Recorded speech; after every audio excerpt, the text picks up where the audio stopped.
Trending at mainit-init pang revelasyon ni Gigi Dillana.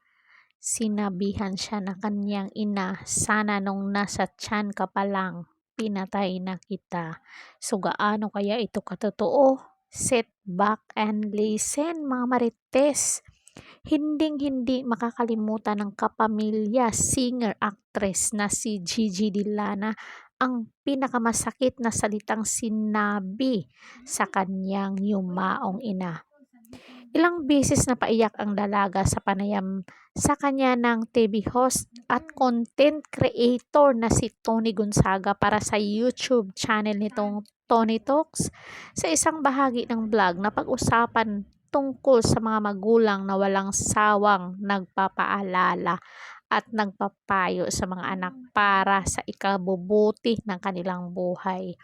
So, bakit kaya sinabihan si Gigi ng kanyang ina? Siguro, hula ko dito, matigas ang ulo nito ni Gigi. Alam mo yung mga sinasabi sa atin ng mga magulang natin, hindi natin makakalimutan yan.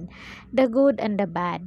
Ano yung pinakamagandang nasabi sa yung mami mo? Naalala mo? Ang tanong ni Tony kay Gigi.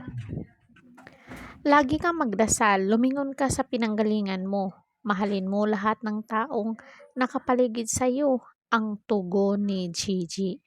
Sunod na question ni Tony sa dalaga, pero ano naman yung di mo malilimutan na nasaktan kang nasabi sa iyong nanay, sa nanay mo? Sana hindi na lang kita pinanganak. Sana nung nasa tiyan pa lang kita, pinatay na kita. Yun daw ang sabi ng kanyang ina. Ang nakakagulat na revelasyon ni Gigi tungkol sa pag-uusap nila noon ng inang si Imelda Dillana. Bakit niya yun nasabi? Tanong ni Tony. Paliwanag naman ni Gigi, nung time na yun naging pasaway ako, lalo na nung nag-start akong maging teenager. Yun naman pala kasi yung yung mga nanay nakakapagsabi talaga yan sila ng hindi maganda pero hindi ibig sabihin na hindi nila mahal yung kanilang anak. Nauna ritong inamin ni Gigi, napakasakit pa rin para sa kanya ang pagkawala ng kanyang nanay. Sa ngayon, Ate Tony, hindi ko alam para akong naliligaw pa rin until now, lalo na nung nawala ang mom ko. So, masakit po talaga na mawala ng isang ina. At yung sinabi ng ina kay Gigi, ano lang yun, dala ng katigasan ng ulo niya para ma-realize niya na hindi biro maging ina.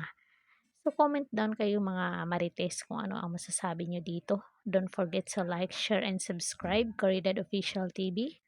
Hanggang sa muli and thank you so much.